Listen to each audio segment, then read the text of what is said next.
It was August 5th when we arrived at the campsite. The four of us, Mike, Sarah, Jake, and I, had been planning this trip for months. The drive out was long, winding through narrow roads that cut deep into the forest, far away from civilization. As we set up our tents near the edge of the lake, I couldn't shake the feeling that something was off. The air felt heavy, and as the sun dipped below the horizon, an eerie stillness settled over the area. Even the usual sounds of the forest seemed muted, almost as if nature itself was holding its breath. That night, as we sat around the campfire, the uneasiness grew. Jake was telling one of his usual ghost stories, but I couldn't focus. Every so often, I thought I could hear something faint, like whispers carried on the wind.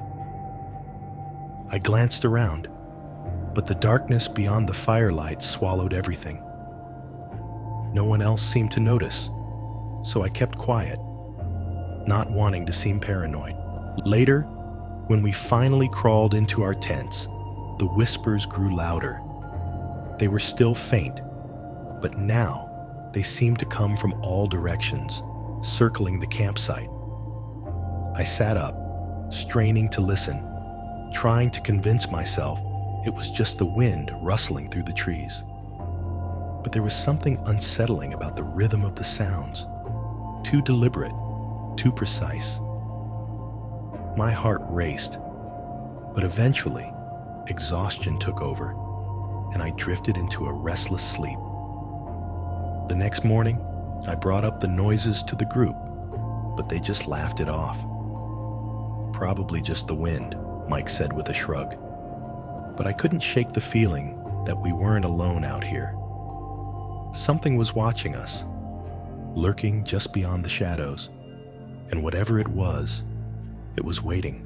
The second night at the campsite started off much like the first.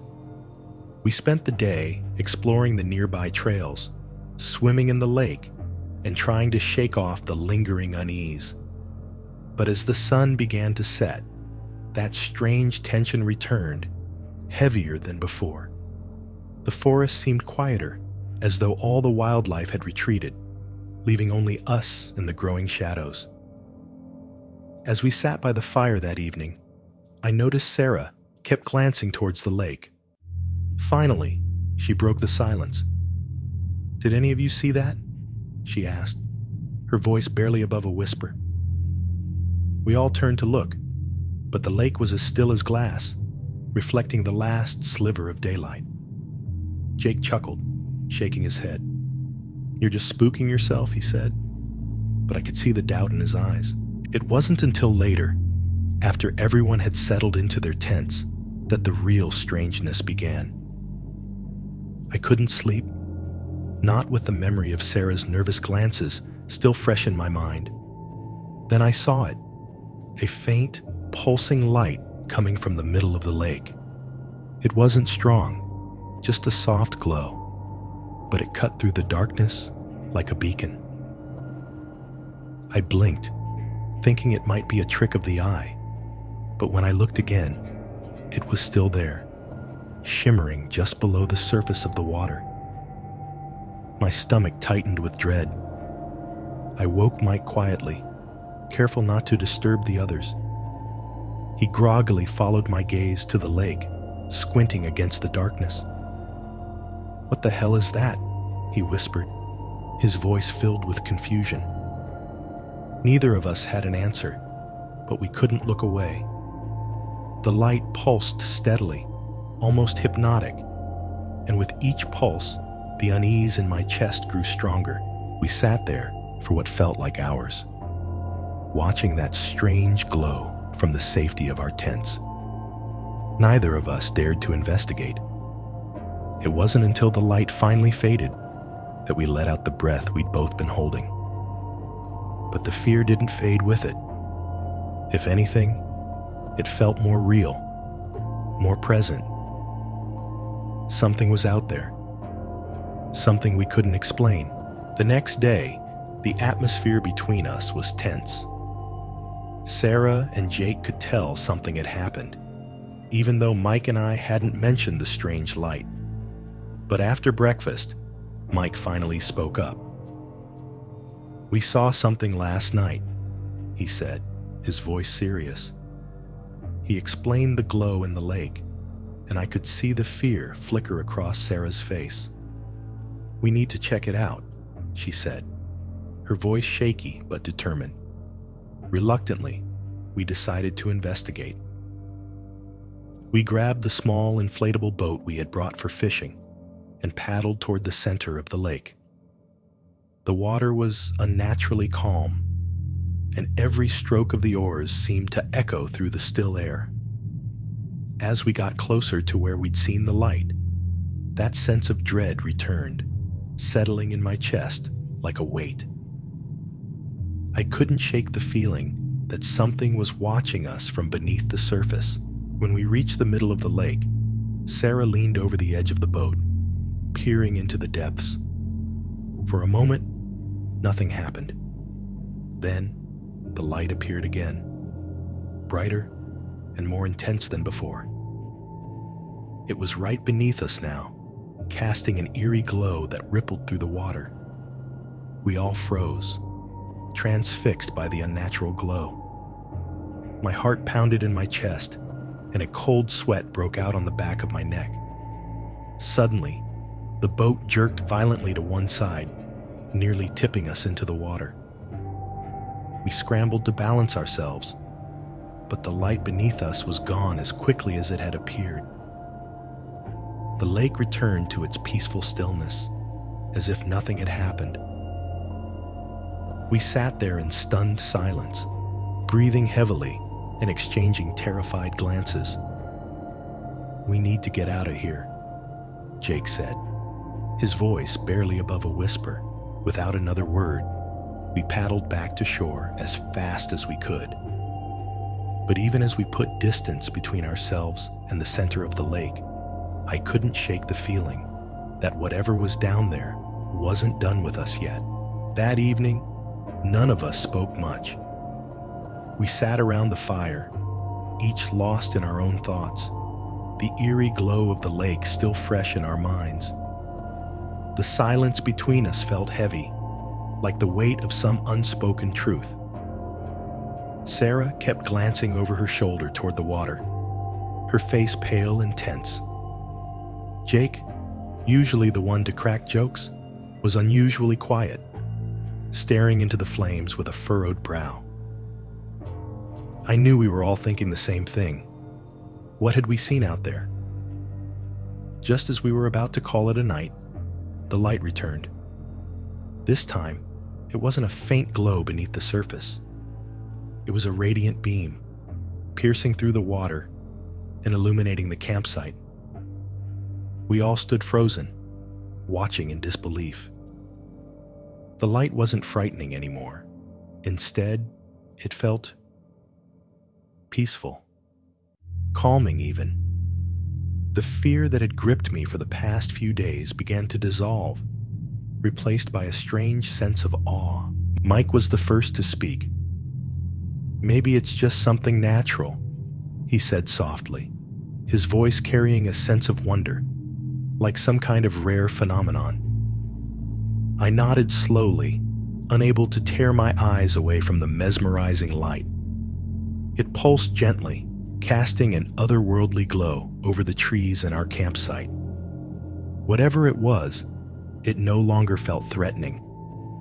Instead, it felt like a gift, something beautiful, hidden in the middle of nowhere. The next morning, as we packed up our gear, there was a lightness in the air that hadn't been there before. We didn't talk about the light again. There was no need to. We had all felt it. As we drove away from the campsite, I couldn't help but look back one last time at the lake. It was calm, serene, as if the strange events of the past few days had been nothing more than a dream. But I knew better. I knew that somewhere, deep beneath the surface, the light still pulsed, waiting for the next group of campers to discover its hidden beauty. It was August 15th when we stumbled upon the old campsite. Tom and I had been hiking for hours, our legs heavy and our water supply dwindling. We were deep in the woods, far off the main trails, when we saw it. A small, abandoned campsite nestled between the trees. It looked like no one had been there in years. The fire pit was cold, and the tents, though faded and torn, still stood as silent reminders of whoever had camped here before us. "Let's rest here for the night," Tom suggested, wiping the sweat from his forehead. I nodded, too tired to argue. As we set up our own gear, I couldn't shake the feeling that something wasn't right. The woods around us felt too quiet, as though the trees themselves were holding their breath. But exhaustion won out over my nerves, and soon we were sitting by a small fire, trying to relax after the long day. That night, as we lay in our sleeping bags, the first whisper came. It was faint, almost like a distant breeze, but it was unmistakable, a soft, echoing voice drifting through the trees. I sat up, straining to listen. The whisper came again, clearer this time, but still too quiet to make out any words. My heart began to race.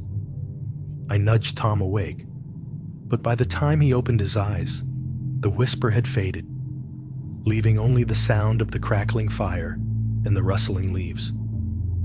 "Probably just the wind," Tom muttered before rolling over and going back to sleep. But I couldn't shake the feeling that something was wrong.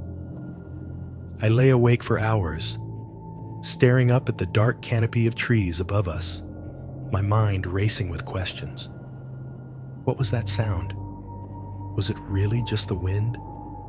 Or was something else lurking out there in the shadows? The next morning, the eerie whispers were still fresh in my mind, though Tom had already brushed them off as nothing more than my imagination.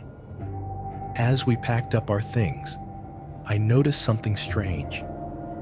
Near the edge of the campsite, carved into the bark of a tall oak tree, were symbols, faint and weathered, but unmistakable. They looked old, almost ancient, and I couldn't make sense of them. I pointed them out to Tom, but he just shrugged. "Probably just some kids messing around," he said dismissively. But the symbols unsettled me. They didn't seem random. There was a pattern to them, an order that felt deliberate. As we continued our hike deeper into the woods, I couldn't shake the feeling that the symbols meant something important. And then the whispers returned. It started out the same way, soft, almost indistinguishable from the wind. But as we ventured farther into the forest, the whispers grew louder, more insistent.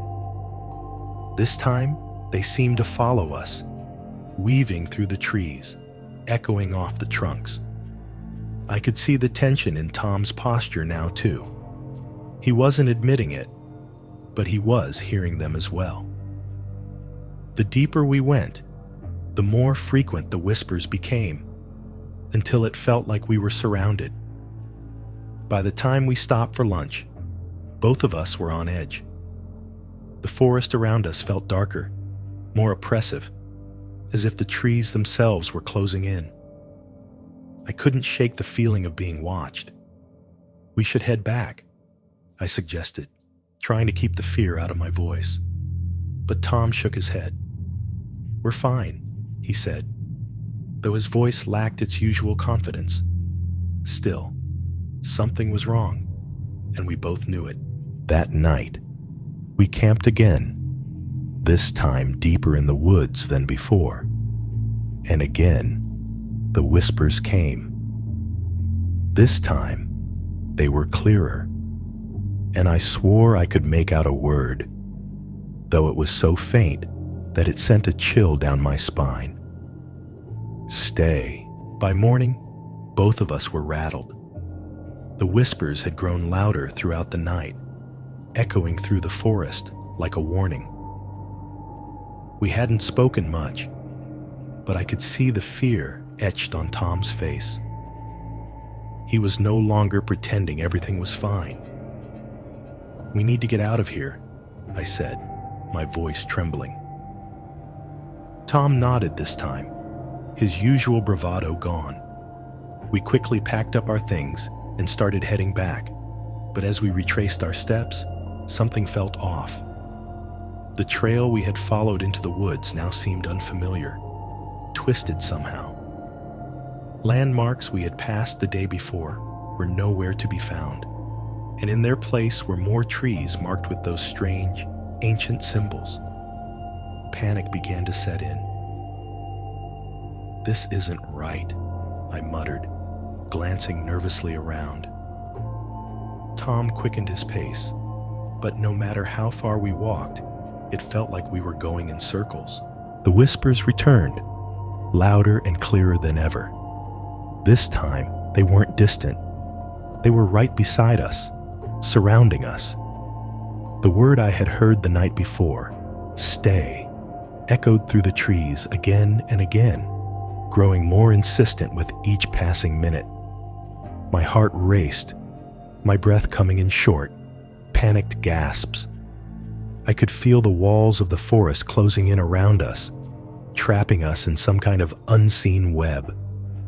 "Let's just keep moving," Tom urged, though I could hear the fear in his voice. But no matter how far we walked, the forest remained the same, endless, unchanging. It was as if the woods themselves were shifting, keeping us locked within their grip. The whispers grew louder still, until they were almost deafening.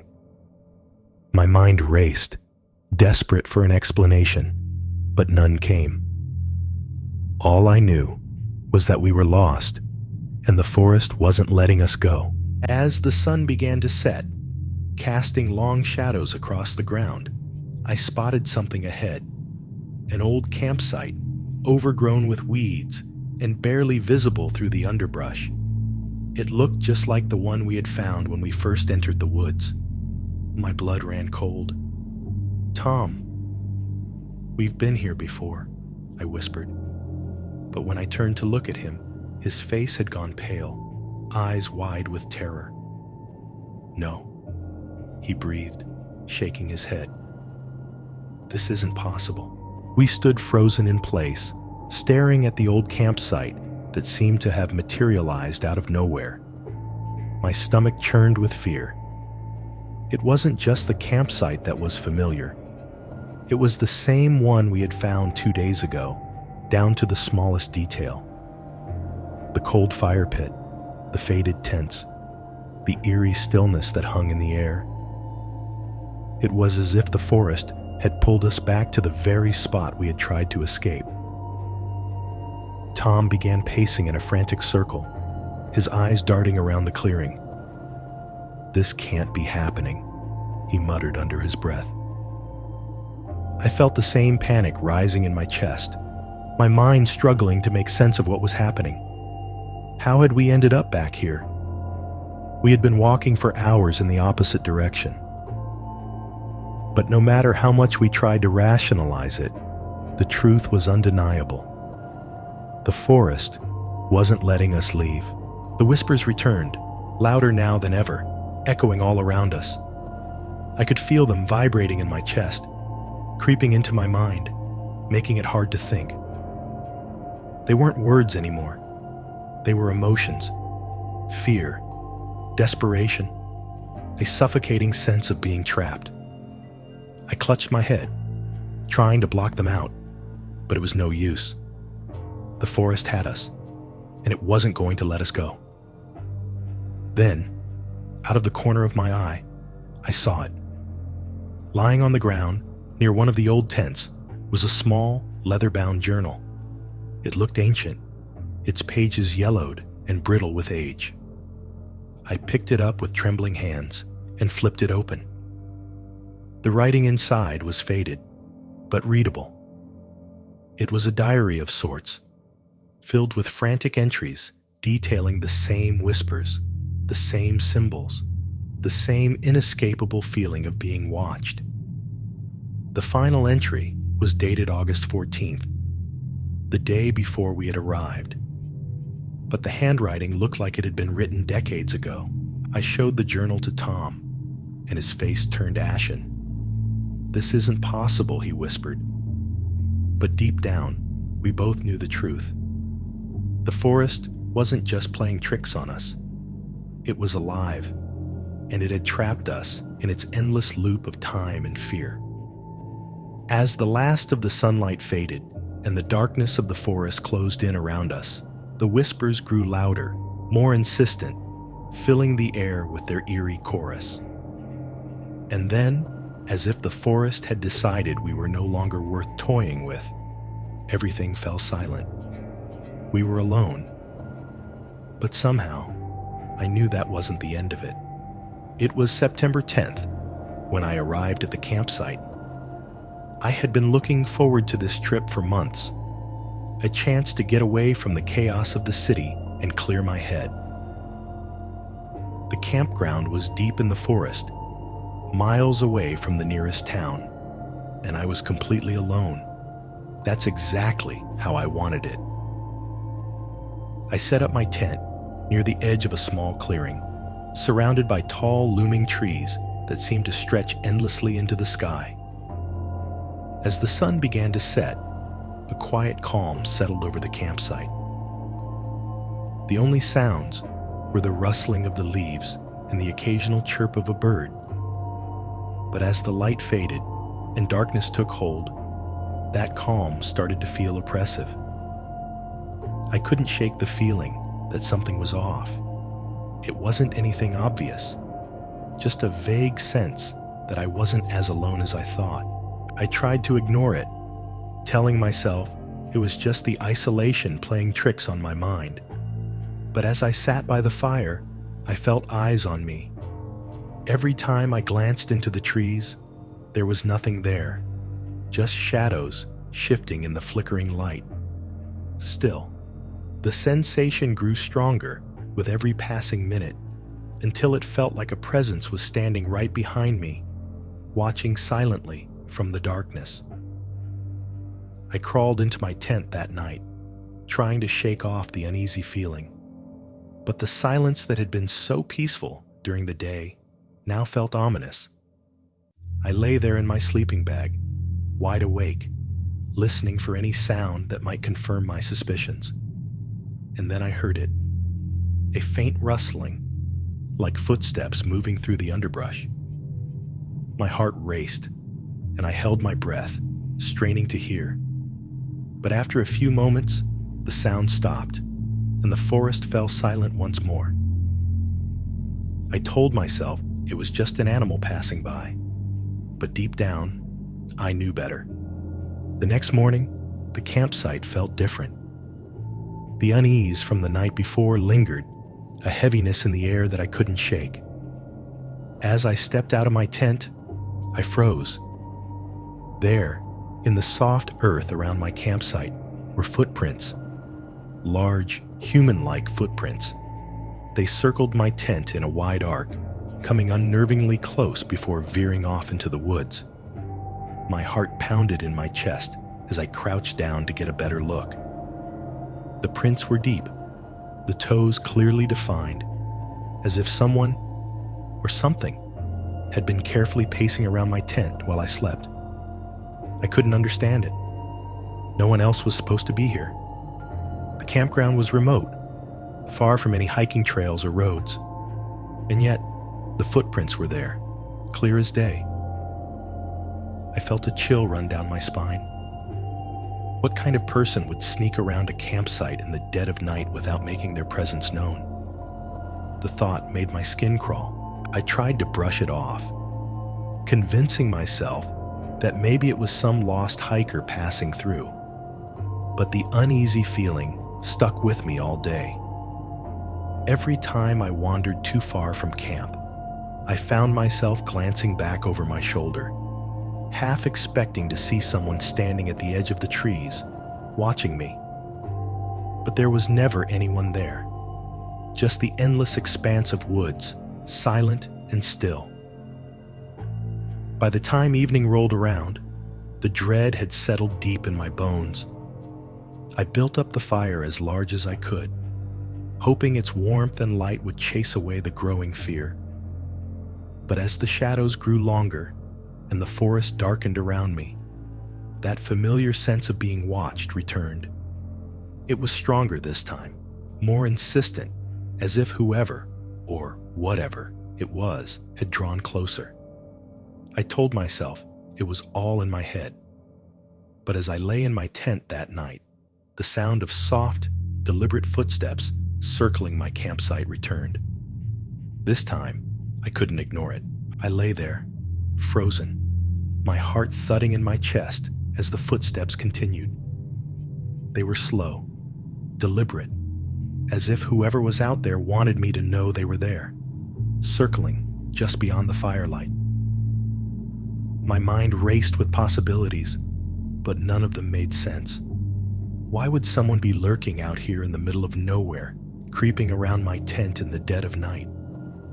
The footsteps stopped suddenly, and the silence that followed was deafening.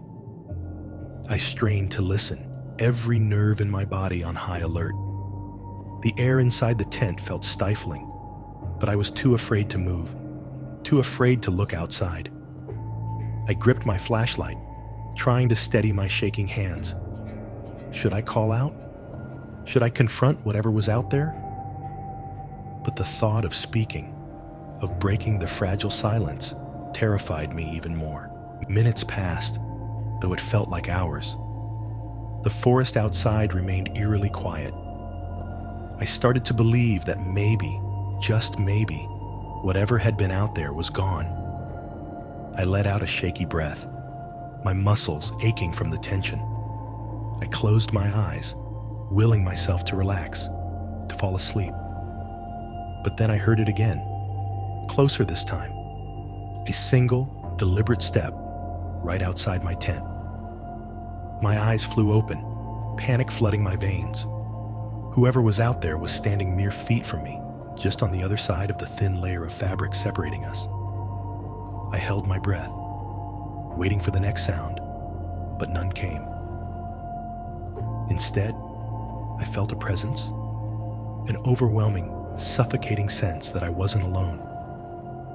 It wasn't just someone standing outside my tent.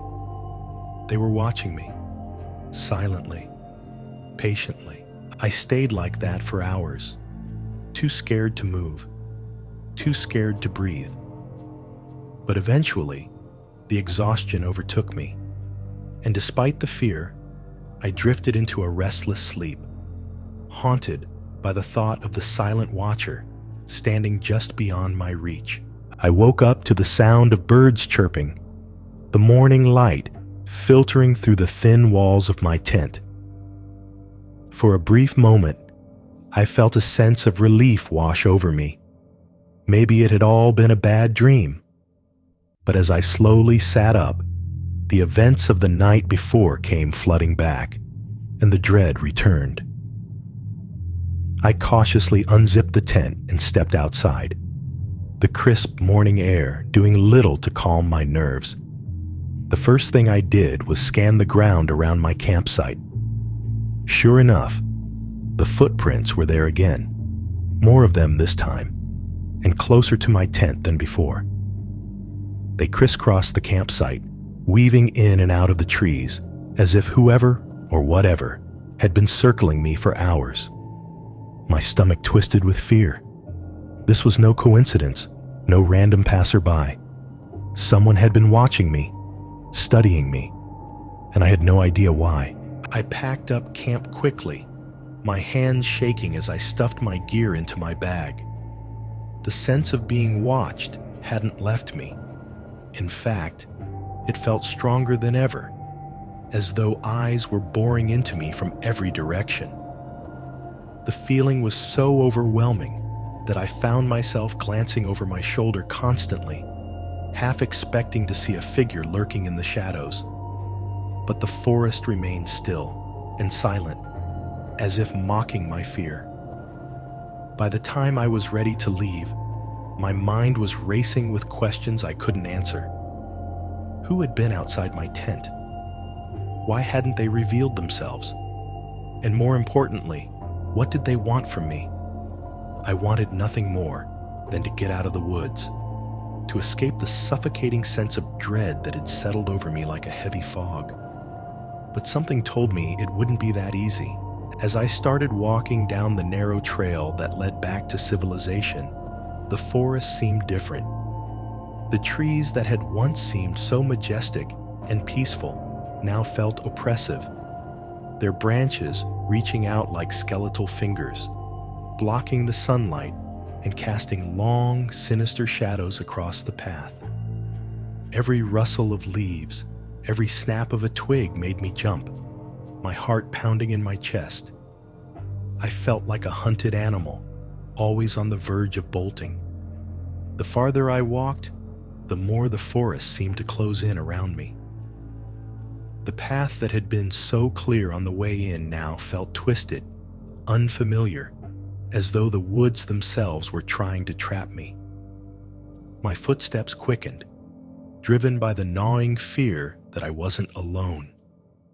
I could almost feel the eyes on the back of my neck, watching, waiting. The silent watcher was still out there. I was sure of it. After what felt like hours of walking, I spotted something up ahead. At first, I thought it was just a trick of the light, but as I drew closer, my heart sank. There, in the middle of the path, was a small bundle of sticks arranged in a crude circular pattern. It looked like some kind of symbol, though I didn't recognize it. My breath caught in my throat as I realized the implications. Whoever had been watching me had left this here for me to find. My first instinct was to run, but my legs felt heavy, weighed down by the fear that had been growing inside me since the night before. I knelt down to inspect the bundle more closely, but as I did, a cold chill ran down my spine. Tucked beneath the sticks was something I hadn't noticed at first, an old, crumpled piece of paper. With trembling hands, I carefully unfolded it. The handwriting was shaky, almost frantic, as though written in a hurry. The message was short, but it sent a wave of terror through me. I see you. My vision blurred as the words sank in. I stumbled backward, dropping the note as if it had burned me. My mind raced with possibilities, but none of them made sense. How could this person know exactly where I was going? How long had they been following me? The panic rose in my chest like a tidal wave, threatening to drown me in its intensity. I forced myself to move, stumbling down the path as quickly as my shaking legs would allow. I didn't know what I was running from, but I knew I had to get out of the forest before it was too late. The trees seemed to loom over me, their branches whispering secrets I didn't want to hear. My breath came in ragged gasps, and my heart pounded so loudly I could hear it in my ears. Just as I began to think I would never escape, I saw a break in the trees up ahead. The forest opened up into a clearing, and beyond it, I could see the distant outline of a road. Relief flooded through me, and I broke into a full sprint, my fear driving me forward. The feeling of being watched hadn't left, but the promise of safety was enough to keep me going. When I finally burst out of the woods and onto the road, I collapsed to my knees, gasping for breath. I looked back at the dark line of trees behind me, half expecting to see someone emerge from the shadows. But the forest remained still, its secrets hidden beneath the canopy. I was out. I was safe. But the note's message haunted me. Whoever or whatever had been watching me was still out there, somewhere. And I had the sinking feeling that our paths would cross again.